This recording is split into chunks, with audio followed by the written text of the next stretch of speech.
Consejo Nacional de la Industria Maquiladora y Manufacturera de Exportación INDEX. Me da mucho gusto saludarlos, decirles que, primero,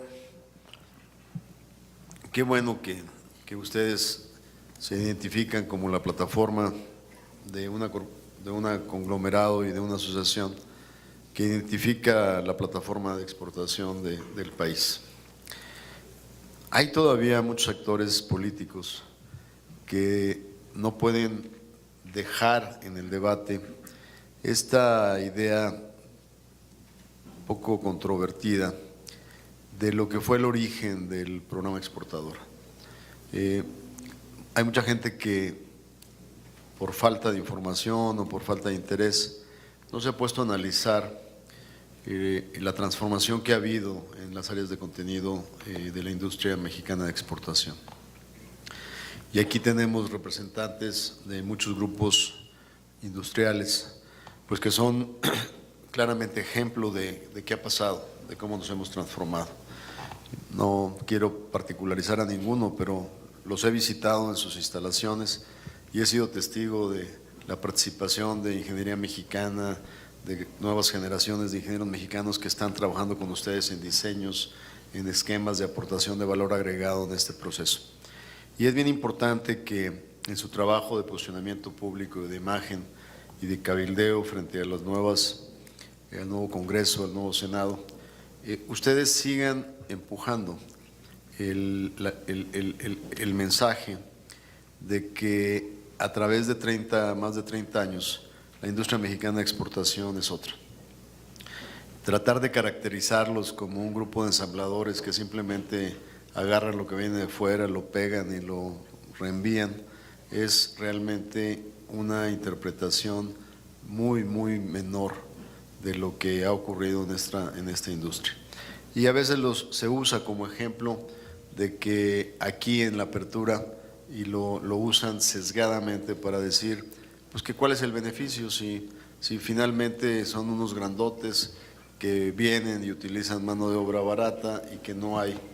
Esa imagen tienen ustedes elementos que me constan para poderla combatir, para ser activistas, para poder posicionarse.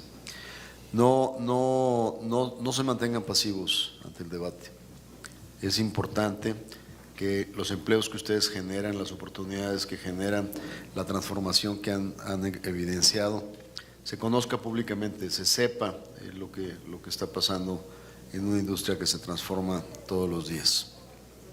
Ese sería mi primer consejo, porque en el trayecto de la entrada aquí, Luis me decía que esta es una reunión básicamente para agradecerles el acompañamiento, pero también me pedía que si tuviera algún par de cosas que compartirles. La primera es, no dejen que simplemente la inercia de las cosas los descríbanse a sí mismos, posiciónense, sean un grupo que se preocupe por cómo los mexicanos perciben la aportación que ustedes hacen al crecimiento y al desarrollo del país.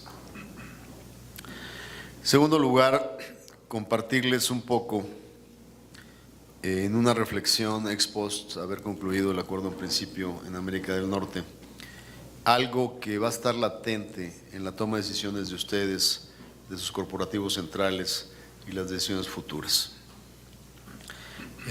Pasaron por ustedes por 2 años casi, desde la elección de noviembre 8, ya hace 2 años, y pasaron ustedes por un enfrentamiento con una realidad que no la habíamos nadie asimilado, pero despertamos a ella de repente, ¿no? Y hemos navegado en este escenario durante 2 años. Deben ustedes profundizar en cuál es el fondo de la disrupción que enfrentamos. Van a estar ustedes profundamente equivocados si creen que esta fue una pesadilla que se desvanece con la elección en 2 años más, si es que llegara a perder el presidente Trump. Lo que hemos vivido no responde a una elección, responde a un cambio de fondo, estructural, una disrupción que incluso me atrevería a decir que no solo ocurrió en Estados Unidos, sino es una disrupción global. Muchos países sustentados en la democracia, que fueron la fortaleza de la creación de la nueva arquitectura del comercio internacional, encabezados por Estados Unidos, llegaron a la confrontación de este modelo. Y esto no se va a ir mañana, esto llegó para quedarse. Si no entendemos que el modelo multilateral, comercial y por ende, no solo el comercial, sino el que representa a Naciones Unidas, está llegando a una etapa de agotamiento, vamos a equivocarnos. La disrupción ya va a ser un elemento permanente en su toma de decisiones y hay que ver las implicaciones que esto tiene. ¿A qué me refiero? La integración del GATT y la integración de la posterior de la OMC estuvo construida bajo la filosofía de que el mundo desarrollado tenía una experiencia positiva al integrar a las economías emergentes y subdesarrolladas a que se abrieran, a que se beneficiaran del comercio y la inversión. En ese proceso de convencimiento, ¿la resistencia cuál era? La resistencia era de los globalifóbicos ochenteros, que eran ciudadanos de países subdesarrollados o en vías de desarrollo, que venían de la herencia del colonialismo y del imperialismo, donde siempre se tenía este discurso de que los países desarrollados explotaron al mundo en subdesarrollo, unos exportando materias primas y otros siendo los dueños de la capacidad de manufacturas. Por eso, para incorporarlos al comercio internacional, el diseño de la arquitectura multilateral fue hecho para decir, ok, súmate y te voy a tratar preferencialmente. Por eso, ustedes cuando analizan los límites que tenemos nosotros en nuestro bound rate, nuestros aranceles máximos permisibles de nuestra pertenencia en OMC, son muy superiores a los que las naciones desarrolladas tienen. Gracias a Dios no los explotamos al máximo. Ustedes saben que yo puedo poner aranceles al acero al 35% sin infringir ninguna violación a la OMC, porque ese fue el bound rate que negociamos. Lamentablemente esa negociación termina siendo contraria al interés de las naciones en desarrollo, pero eso mismo es lo que nos lleva al inicio del siglo XXI a este nuevo paradigma: cambio tecnológico, disrupción de innovación, incorporación de China en el comercio internacional y las economías emergentes empiezan a tomar una porción importante del mundo manufacturero. Ya las cadenas globales de producción hacen que se distribuya mejor en el mundo y eso es lo que ese era el objetivo, que se redujera la movilidad de población por pobreza, que se eliminara la pobreza extrema como se eliminó en China. Pero ¿qué pasa?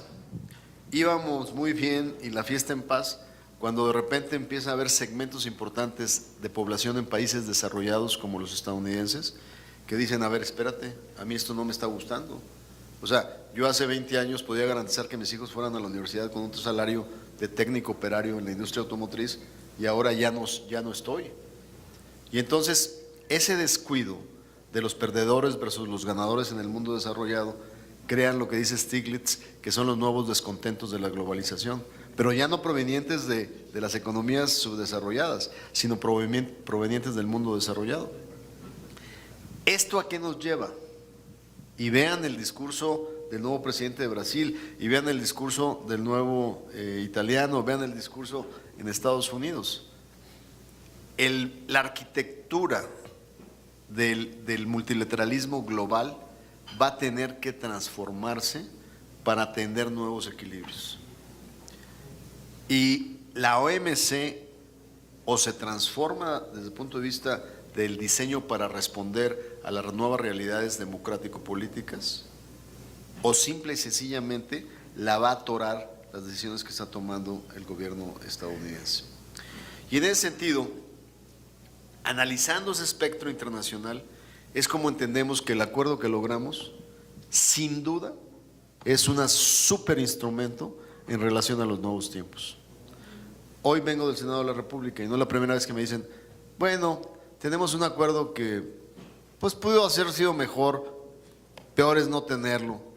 pero es mejor el NAFTA original. Y lo que yo les contesto es, el NAFTA original, ¿tú crees que el NAFTA original tenía posibilidades de sobrevivencia?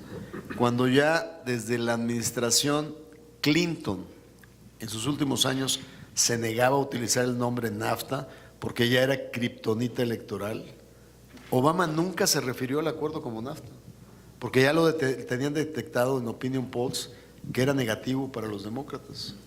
Entonces, decir que el nuevo acuerdo, pues, más o menos, pero que sin duda era mejor el que teníamos ya no tenía, era un zombie, era cuestión de tiempo que se nos cayera, porque tenía un 35% del electorado, probablemente sin razón, que consideraban que era el origen de todos sus males. Entonces, frente a esa realidad y frente a esa nueva alineación multilateral internacional, logramos preservar la esencia de un tratado de libre comercio. Y para ustedes, la mejor noticia, dentro de mis objetivos que me comprometí con el Senado de la República en el 2 de agosto del 2017, uno de ellos era mantener la competitividad de América del Norte. Y la mejor manera que tengo para compartirlo con ustedes es que de las 12,000 reglas de origen que están en el tratado original, no tocamos 11,995. Y solo nos pusimos a discutir 5. Vidrio, la fibra óptica, petroquímica, acero y automotriz. Pero en vidrio, fibra óptica y petroquímica, la petroquímica salió muchísimo mejor que el acuerdo original. Acero de 232 pretensiones, las bajamos a 3 sectores estratégicos, donde estaba transporte de carga, donde estaba enseres domésticos, y la verdad es que la negociación salió bastante balanceada. La más compleja fue la automotriz. Y en la automotriz sabíamos que era la única ficha que le entendía y observaba Trump. Nos guste o no, su concepción del mundo es tan sencilla como decir, ¿por qué yo pago 10% para exportar un Cadillac a Europa y les cobro a BMW y Audi 2.5? ¿Por qué voy yo a Japón y de cada 100 carros no veo ni siquiera una marca americana? ¿Por qué voy a Corea y no veo una sola marca americana? Los que sabemos de la función del comercio internacional, sabemos que eso no significa la salud o la potencia económica de un pueblo. Sabemos que Estados Unidos tiene ventajas comparativas que dominan la economía internacional. Pero en el 2+2 de Trump, él es tan básico y esencial que eso para él es un trato discriminado. Y sabíamos que el equilibrio de la negociación estaba en el sector automotriz. Y haberla aterrizado al fin del día, de su punto de partida al punto de aterrizaje, pues es de la noche al día. Pero además les comparto otra cosa que no comparto públicamente. Olvídense de los objetivos del Lighthizer del 16 de agosto del 17. Olvídense de lo que dijo ahí, que ya era bastante espeluznante, que se les paraban los pelos, con el 50% de contenido estadounidense de un carro, con la eliminación de los capítulos de solución de controversia, de todos los capítulos de solución de controversia. Olvídense de eso. Yo inicié el diálogo antes que Lighthizer fuera nombrado. Y los mensajes de Washington, de Navarro y del secretario de Comercio, que eran los primeros que mandaban los mensajes, querían que tuviéramos objetivos de reducción de déficit. Vas a reducir el déficit en 2 años un 25%. Y si no lo logras va a haber aranceles. O sea, cosas totalmente impensables en la política de comercio internacional. Compromisos como quiero que fijes salarios sectoriales por decreto para que los diferenciales no sean tan amplios. Elementos como quiero que te olvides de las reglas del comercio, de la OMC, y que aquí las reglas de investigación de dumping, etcétera, sean las que nosotros digamos. O sea, el escenario de arranque era intransitable. El escenario de arranque de la negociación era tremendo. Y el tiempo fue el mejor aliado. Y fuimos ajustándolo. Al fin del día tenemos un acuerdo, que es un acuerdo de libre comercio, que no tiene cuotas, que no tiene aranceles y que sin duda está sobre las bases de un acuerdo de libre comercio convencional. Sí, hay un arreglo de origen compleja en la automotriz, pero se cubrió de tal manera que nos alejamos de su pretensión original, ellos pretendían 85% de integración regional, nosotros estamos en 62.5%, subimos al intermedio 75%, querían 50% de contenido norteamericano, matamos dos pájaros de una piedra aceptando que 40% de un automóvil se ha hecho en una zona de alto salario arriba de $6 la hora, que se comparte entre Canadá y Estados Unidos, y 60% puede ser hecho en México. Alguien me dice, sí, pero la 232 sigue siendo una amenaza. Sigue siendo una amenaza con el actual tratado, con el futuro. O sea, le inventaron un juguetito a Trump para hacer posible sus obsesiones, y la impuso en el acero a nivel internacional, y ya vieron el debate que están considerando la imposición del 25% de arancel a automóviles del resto del mundo. ¿Qué tuvimos que hacer en esta negociación? Mantener nuestro derecho a retaliation, de contestarles con aranceles dentro de la legalidad de NAFTA, y en el caso automotriz, una protección absoluta como un side letter, como un seguro, para que si se les llegara a ocurrir activar la 232 en automotriz, México estará no solo liberado con sus capacidades actuales, sino todavía con una capacidad de crecimiento hasta de un 50-60%, que es lo que crecimos en este sexenio, que es el de mayor crecimiento en el sector.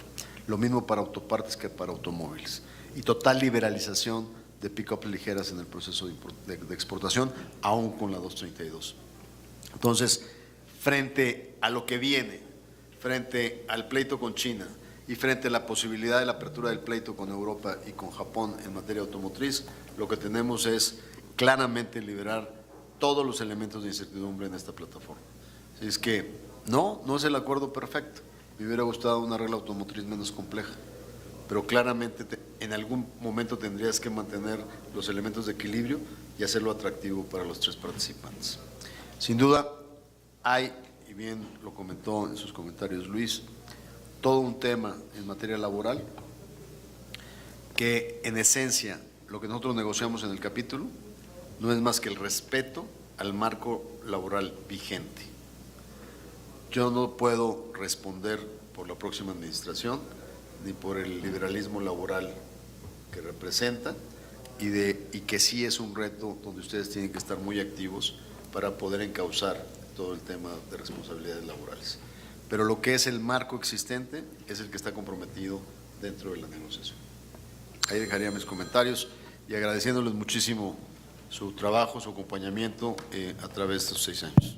En nombre del Consejo Nacional de la Industria Maquiladora y Manufacturera de Exportación, me es muy grato entregarte este pequeño reconocimiento, pero que simboliza pues el fruto del producto de todas las industrias que representamos a través de este programa de fomento de exportación que tiene más de 53 años de vida en nuestro país y que hoy representa el sector industrial más productivo y más competitivo de México. Muchas felicidades. Gracias.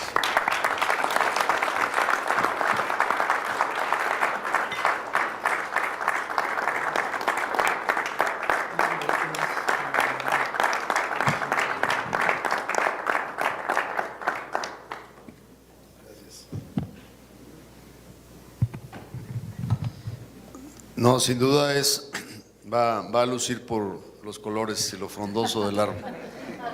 Ahí lo verán cuando lo reciba ahí en su casa de Monterrey. Gracias.